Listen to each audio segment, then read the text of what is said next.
Hello guys and welcome back to another deck profile video here on my YouTube channel. My name is Abra and guys, as you can see, I got a special guest again. Introduce yourself. Hello, Abrar. I'm Ramtin. I'm a One Piece TCG player. I'm playing tons of funny deck like Nami and Sugar now. And today I'm going to present you this lovely deck. Absolutely. So I think the One Piece community should know you. You are one of the best Nami players that I know. And I saw that you won a back-to-back Store Treasure Cup with Sugar. First question, why did you decide to play Sugar or to bring Sugar in? Excellent question, Abrar. I really like deck that are playing event card that are playing during opponent turn and like Nami actually, and Sugar is one of them. So I want to give it a try, and it's one of the funniest decks you can play. So you should try it. Absolutely. I think for Nami players, that leader should fit very good. Yeah, if you will, Yeah. like you said, if you love to play with event cards, then it should be an interesting leader. And wow, 9-0 in general. So one Store Treasure Cup was 5-0, I think, and then the second one 4-0. That's really, really impressive with a leader like Sugar. I only played once against Sugar, and I know that it can be very, very tough for your opponent to play against this leader because not every player know how to play against Sugar that much. That's one good point about that leader. And also what I love is the artwork. I love that altered leader. The artwork is so cool from Sugar. But Sugar is a cool character in general. Okay, so let's start with your deck list first. So as I mentioned, Sugar deck has a lot of events. Like a bit less than the half of the deck is event card, but I'm going to start with the character. Yes, sir. So for the character, I'm playing the one cost Sugar Searcher. So this is the most important card of the deck because the ability of Sugar just resolve if you play an counter event during opponent turn. So by resting your searcher and finding something, you can make your opponent attack, and you can use counter during his turn. So this is the one of the most important cards. It's a magnet of attack, and like this you can ramp by playing events during opponent turn. Makes sense, yeah. This is the best card. If one day there is a red character that find the Donkey Shot family in red or in purple, another searcher like Sugar, it will be instantly played. Yeah, it's very important. Then I'm playing for Resonante. This is again one of the most important cards in the deck. It's the fuel of the deck. It makes you draw, it makes you cycle, it's unrest some done at your end of the turn. You can play more events during opponent turn. This is the key of the deck, so you absolutely need him. When you start the game, your first duty is to find him to make your deck playable. Then we have another important character. This is our kind of Moria. He's cheating somebody, so you can play by removing one don. You can play like a 5-cost Donkey Shot family. Super important against black deck because you can cheat somebody and play 2 body in one, so it's harder to deal with your board. Then we play Senior Ping and 4 Viola. So Senior Ping is a really good card, but it's a bit bricky because you need a lot of setup. You need to have some purple event in the trash because it's allow you to take back one purple event in your hand, and it doesn't have any counter. I used to play 4, then 3, and now I'm playing 2 because it's kind of complicated to have the setup. You need the purple event. You need to. It's complicated, but you can play it with the Flamingo, and it makes you take back a purple event as Viola does. So Viola on block, on KO, you can take back one purple event. So we really want to take. I will show you the event after, but we want to play powerful events that make that has impact on the board and that are cheap. So you will see the event. Then I'm playing 4-2K, only 4-2K. Sorry, you don't see it. Yeah, perfect. 4-2K here. It's Jola. As it's a really defensive deck, like Nami. In Nami, you don't play tons of 2K. It's the same for Sugar. You don't need a lot of 2K because you have a lot of events that are already helping the defense. But it's not bad to have one 2K. I mean, one type of 2K like for Jola, because it's searchable with Sugar, and sometimes you like to defend for 0 done, so it's not bad. There's another 2K in Donkey Shot family. It's Baby 5, but Jola is just better against like Black Bear because you can rest when your opponent attack, you can rest one Burgess. You can rest one 4 or less. So it's pretty good. That's true. Yeah. Then I'm playing one Diamante. It was the third senior ping, but now it's a Diamante because first he has a counter. You can play it with Donkey Shot do Flamingo, and he doesn't die on Lucky Row. You know, the blocker of Shanks, yeah, because it's 7K. So it's not bad. It's a good. Sometimes you more need for the counter, and sometimes it's just good to have an extra body with the Donkey Shot family.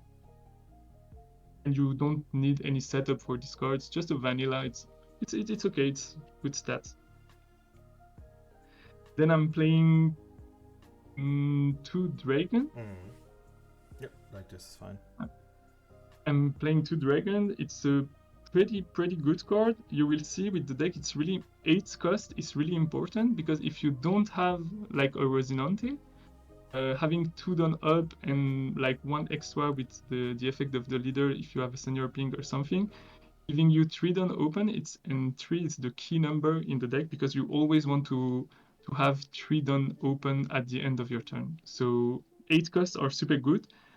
Dragon is a really good card because it's super aggressive and it can be super defensive too. Because if actually it's like you pay 6 to have a 9K rush and you give 2 rested done, so it's actually 6, so it's a really good card. You can attack big on some rested characters, so it's super defensive, and if you want to finish a game, maybe you can have an extra attacker with this one. So really good. I think also Dragon is in general a really good card for red decks, and your leader is also you can also ramp because you are playing purple obviously, so you're maybe getting fast to a Don to just maybe play aggressive. Exactly. Yeah, maybe after I can show you the path of the Don, like what are the best turn you can do. But yeah, your goal is to have something your opponent to attack, you counter during his opponent turn, you ramp, and you ramp 2 times, and you can go to 10 Don like super fast. Yep. Our boss monster is Shanks. It's probably one of the best cards in the game, like one of the best end game cards. So we really want to ramp fast to have one. It's super hard for black deck to deal with it. It's super hard for aggro to attack better. Like it's a really good card. I'm playing also 1 Riley. I don't know. Riley is kind of a flex card. It's a really good card in the game. Probably one of the best red card in the deck. It deals super good with aggro deck. And yeah, I was like, why not play 1? There was some Lim and Doflamingo in my local store, so I was like, yeah, it's a pretty good defensive card. And you will see it's combo perfectly with some of my event cards. All right. So this is for the character. I can show you now the event card. Let's see. I know the important cards are coming for this deck. Yeah. So for now, I play a lot of Sugar. Even before the Treasure Cup, I was spamming her on the sim. Okay. And yeah, so I had like some pretty good high ladder stats. And I think the perfect number with Sugar is like 22 events. So I'm playing 22. Here's the searcher event. So you can play it during opponent turn. It's again a key card. You will see the searcher here are the most important card in the deck. So this one makes you search for a Donkey Shot family, so you can find your Resonante during opponent turn, and if you play it during opponent turn, you ramp with Sugar. So pretty good.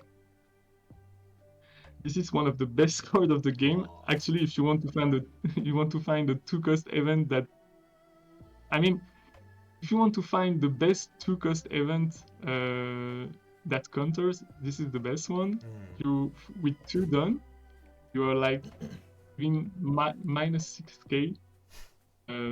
Like you are using 6k opponent down. Like it's super good. You remove 3,000 for 2 character. It's combo perfectly with Red Hawk. So basically, you can kill 7k power characters. So you do -3. He's at 4. You destroy. Even if you have a Shanks, it's -1. So you can even destroy bigger things. And with Riley, it works perfectly good too. We are playing also Igloo. It's one Donkey Shot, so it's one Donkey Shot event, so you can find it with the searcher. It's actually super powerful, because people that are playing against Sugar, they usually play against Sugar like they are playing against other decks, you know.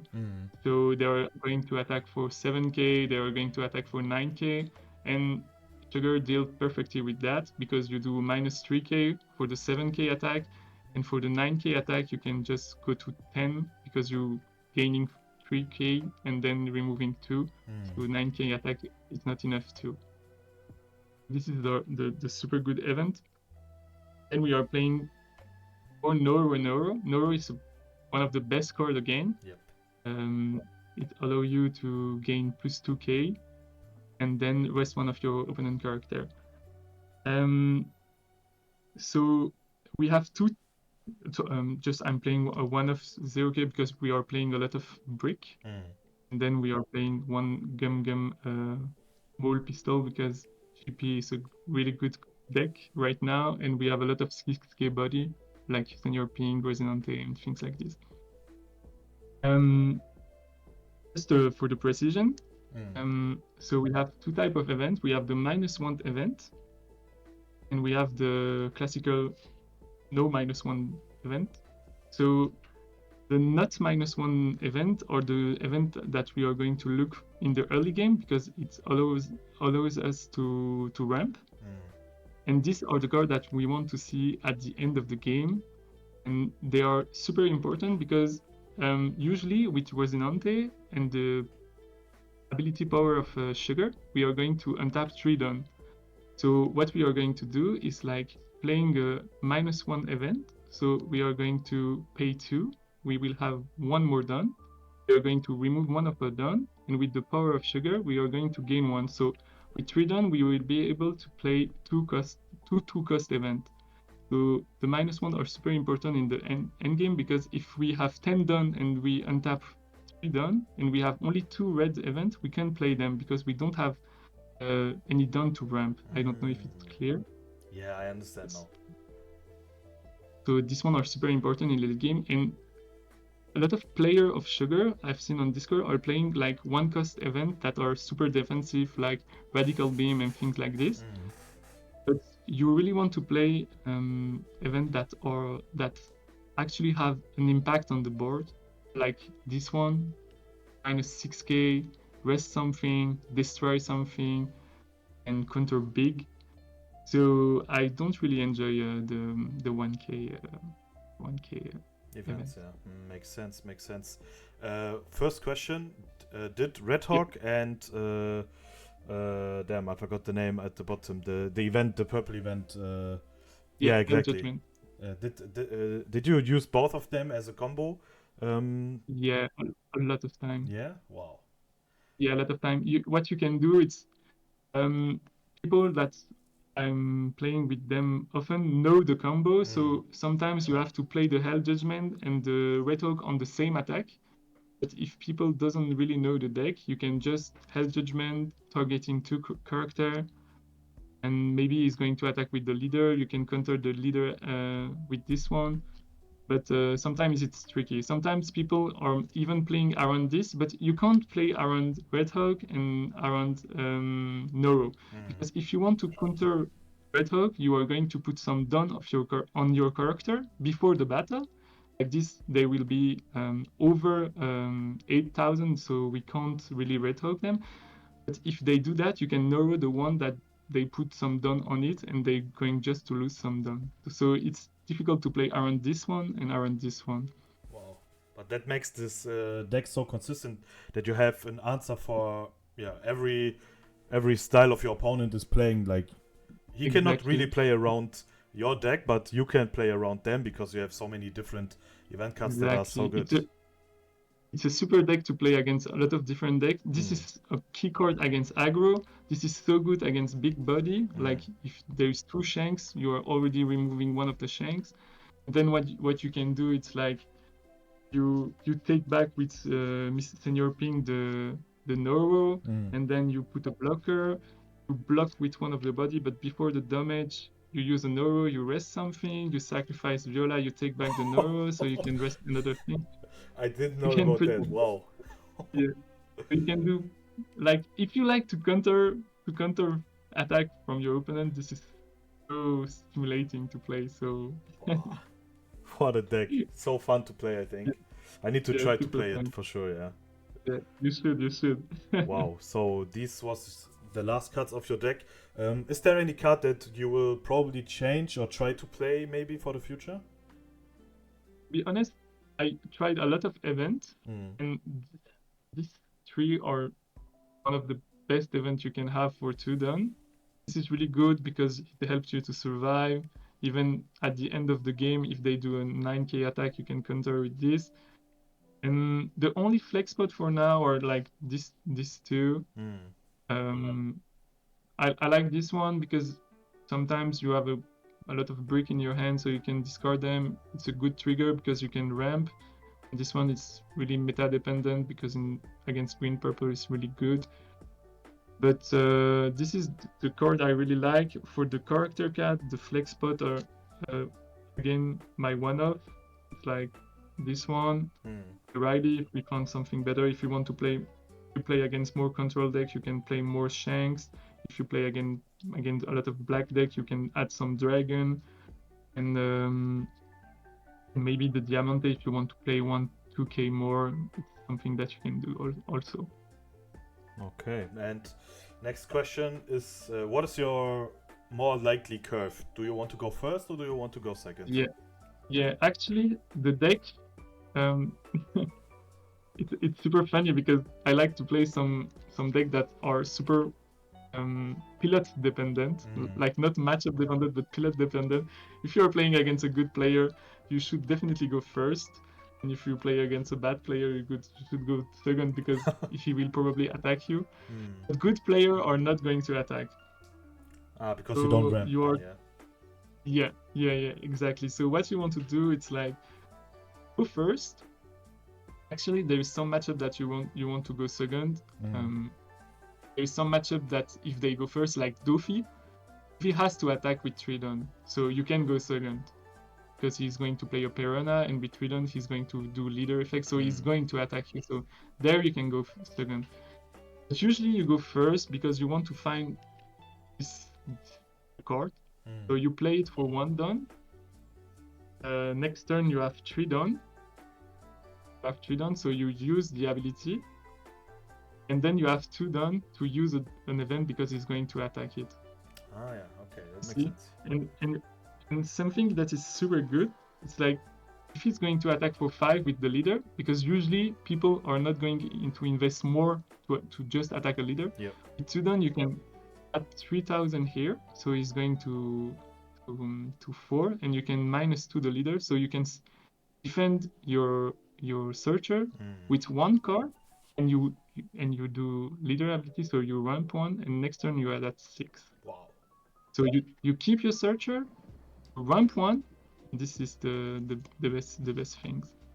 I think it's also funny to see that there's no deck, like also Teach, Bonnie have that one cost searches, yeah, like the one cost Bonnie or Lafitte, or there's also maybe 5, but there's no deck that defends searchers like this. But your deck are still defending searcher like this because first, yeah, like you said, you just need one card, you ramp, and you have your searcher still on the board, and the searchers are all the time one of the most important cards. So wow, it's so crazy to see that. If I play against you and I attack 5k on your sugar and I see you just counter this attack, I'm like, damn, what is happening here? Then I started to notice I did something wrong, yeah. Wow, that's so crazy. you can use it again, and then you want to find your Rosinante. So maybe we will talk it later, but the matchup that are dealing with Rosinante are the harder because you need him to being able to play. So usually black leader are hard, but you want to find him, like you're going to cycle your hand, you discard 1, you draw 2, maybe you can find this, and then during opponent turn you use this, you ramp 1, you're going to find your the flamingo, you're going to play another the flamingo with a senior ping, and then you're in 4 turn you are at 10 done and you can play this. Yes, 10 done, play your shanks, and at the end of the turn you undress 3 done, and then you can play 1 -3 like the L Judgment. You do leader effect -1, you gain 1 done, and you can play like this. So the key of the deck, like the goal of the deck, is just being able to use like 13, 15 done during your turn. Like you are playing 10 done, then during opponent turn you are going to use 5 done. So you cheat, you know. Normal deck are going to play 10 done during them turn, and here you are going to play 13, 15 done. Yeah, I think a lot of decks that are like this are really, really strong. We have also Smoker that plays like this. You are not playing with 10 done, you are playing with way more done. Also green purple Luffy. Yes, you have the maximum of 10 done, but you are all the time using lead ability, restand done, get dons back from the don deck. So you play like for 6 done, you're playing like 10 done. That's so crazy. And I think decks like this are really, really strong. That's why I think Sugar is a leader that with maybe more support getting in the future, there's a high chance that we will see Sugar at the top maybe. Yeah, of course. If they print another like this, you can play 8 in your deck. Like the green baby 5, the deck is going to be completely broken. Yeah. I mean, not broken, but it will be a really good deck. Yeah, I agree. And maybe some more good 5-cost targets for the 8-cost of Flamingo, because I think, like you said, against black decks it's really important to play out 2 characters with 1 card. And maybe if you have some more 5-cost targets that are new and that are really, really good, so maybe there's a chance. So wow, this deck looks so fun to play, to be honest. Yeah, you should definitely try. Okay, so let's talk about your matchups. Let's start with the first Treasure Cup that you won with that leader. So let me check the matchup I had. It was Wednesday. There was a lot of Bunny player. There was also some GP player, but I don't know. People in this local was super ready to play against GP Luffy. So they was not a lot of good result. But I play against Bonnie. Bonnie, the key card is like dropping a Shanks. It's like the card himself is countering Kid. What you have to take care of is like the 9-cost Shanks that destroy something rare. So sometimes you won't attack with your things. You're just going. What I did, like the first time I played against the Bunny, the first round, I play 1 Shanks. I didn't attack with him. I play a second Shanks, and I started to attack with the Shanks, because if he Shanks my first Shanks, I would lose tons of tempo. So he really had any turn. But Bunny is a fair deck, and that are doing not unfair things are usually winning against them, you know. Yeah. Then I played against Black Yellow Luffy. I think the video that you made it's crazy. motivated some people to play it. But we are playing big body. We are able to rest things, so that was not a problem. And they don't have the the fuel anymore with the Moria, so that's not that good. Then I play against Belobeti. So the deck is a bit complicated to play, but when you have the theory and you know how to play it, actually aggro deck are really easy. Like Zoro, Dofi, Belobeti are deck that you kind of counter because you have tons of event that exhaust the deck. Like you are going to remove tons of pressure from your opponent. So it's not bad against this kind of matchup.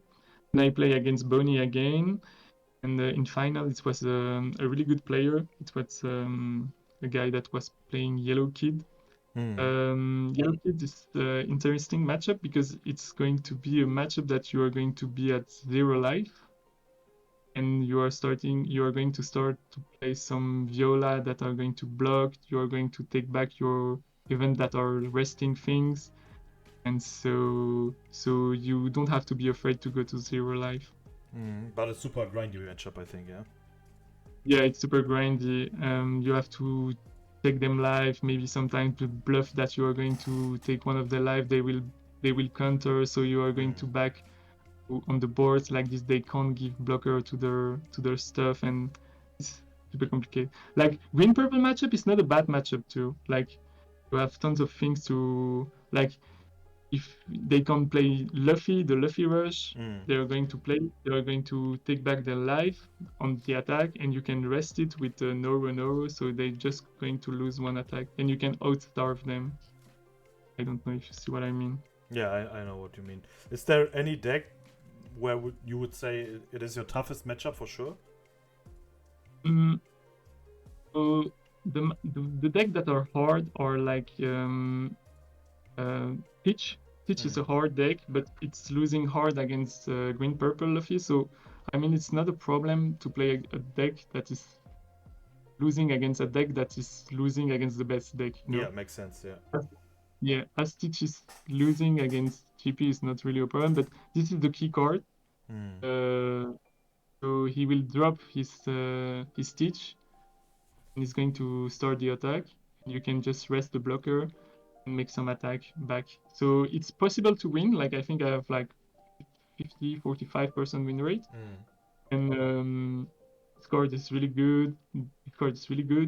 So Dragon is really good against Stitch, of course. And there's some cards that are actually super bad, like Dofi, because you won't be able to do the on-play effect. So but this is the key card. The Noro being able to rest a 12k character is really good. Yeah, makes sense. Another bad matchup is Lucci. Lucci is really hard, but you can out-tempo him with type of card, and with some Dofi that are playing two character in the same turn. Yeah, it's crazy to see Lucci still on the top after getting 4 bans. Like, still one of the best leaders. It's because I'm a green-purple main, and I know how hard the matchup is against Lucci, and to see Lucci still on the top.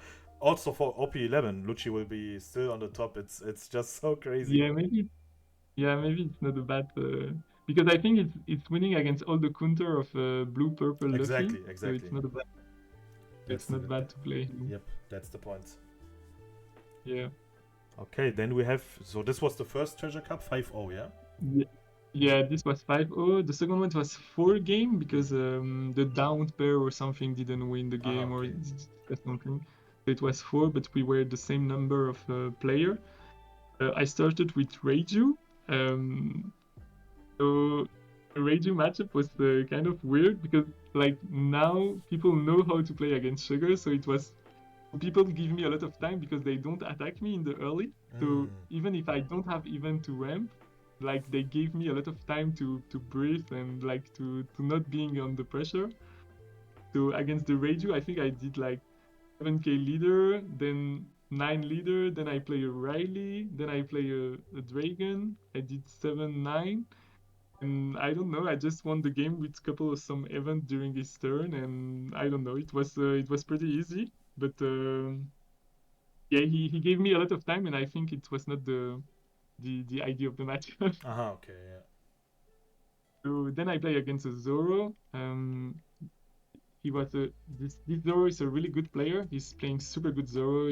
He made some good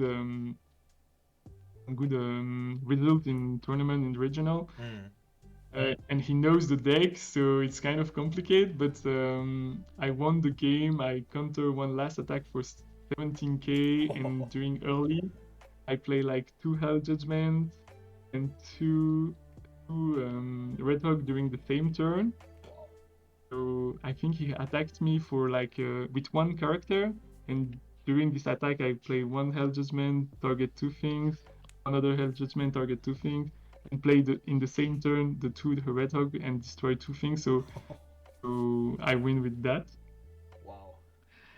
Yeah. Then I play against Boney. Boney is a pretty good matchup, as I explained, and then I play against Dofi. Dofi is a super grindy matchup. It was so close. It was super fun. Was playing around Red Hawk, so it was complicated. The game was actually streamed, so maybe I will show one day. But it was super fun.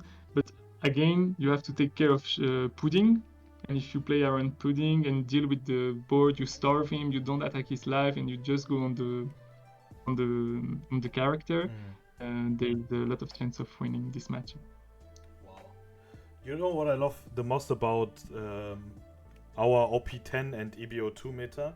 You have so many different decks at tournaments. Like you have from 9 matchups, you have like 7 different matchups, I think it was. Yeah. Wow, that's so nice to see.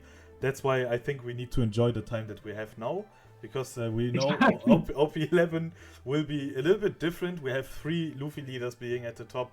But yeah, let's hope that the starter decks are changing something. But for now, I think the meta is so fun. And to see Sugar winning Treasure Cup, BY Luffy. I also saw Arlong and so many different leaders that can do crazy stuff. I love the meta now, I think. What's your opinion? Yeah, the meta is quite fun. We had time that Shanks and Teach was winning everything, and now I feel like the meta is more wide, so we can more play things. But yeah, that's true that in OP11 the meta won't have any mercy for us. I hope that some players are going to cook some new deck that some East player didn't find. But yeah, I hope they will do something, because now that we see some leak of the starter, I see a lot. I think this is not changing a lot, you know. Yeah, I agree. To be honest, I think the Teach starter deck looks interesting. Shanks, I'm honest, I'm a little bit disappointed. Not because I love Shanks, I don't like the deck that much, but I think only the 9 cost is interesting, but the rest is not that good. So I don't know if they will change anything for the meta, but yeah, maybe like you said, someone will cook a list that will change something. Yeah. I'm sure there will be some cook that will find something. We just need the time to find it. Absolutely, but that brings me to the next question. Are you looking for any different leader for OP11 as your main deck? Because we know you love Nami. We see that. You did great result. Yeah. I also saw you won a Store Treasure Cup with Nami, yeah? Yeah.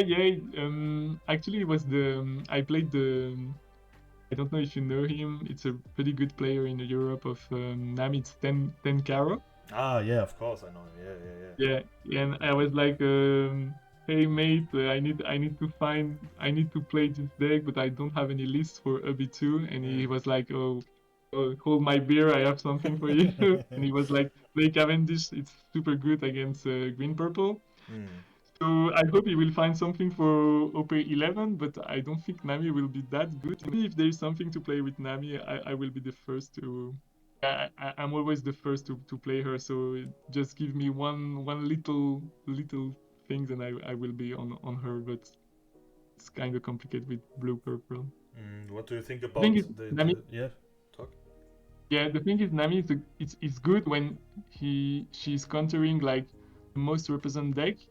But here she's not even winning against the best deck, and she's even losing against the counter of the best deck, because she's losing against aggro, against Bello Betty and Zoro. So So it's this kind of situation that you don't want to be a Nami player. Okay, I understand. What do you think about the yellow-blue Nami from OP11? She looks super interesting, super fun to play. We actually tried her a lot with our friends, but yeah, the problem is blue, purple, and the only two that we have are in starter 22, Ace and Newgate. Yeah, exactly. So we have to wait September, and we won't have anything for the regional before. Yeah, makes sense. The starter deck is coming later Yeah. than starter deck 23 to 27. Yeah, Yeah. that's true. we don't know why, but it is like this. But I saw last weekend, I think, there was a second place Nami from a big tournament in Asia, and it was with the starter deck support, yeah. Yeah, exactly. But I'm sure there will people that will find some other stuff that will be good with her. But even like supernova things or like 1-0 things, we don't know. Yeah, maybe you're right. Okay, wow. Interesting deck profile. Thank you for that deck profile. And I think you have the last words now. You can give a shout out if you want. Thank you for your interview. Thank you for the deck profile, Abrar. It was a pleasure.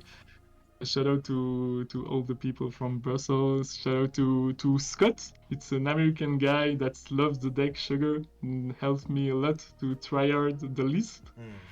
So thank you to him, and thank you to the team of Brussels, Benoît, Dume, Baptiste, Bruno, et Eloi. That's it. So, shout out to everyone, guys. Also, check out Ram's social media, Twitter. The link is down in the description. Leave him a follow, of course.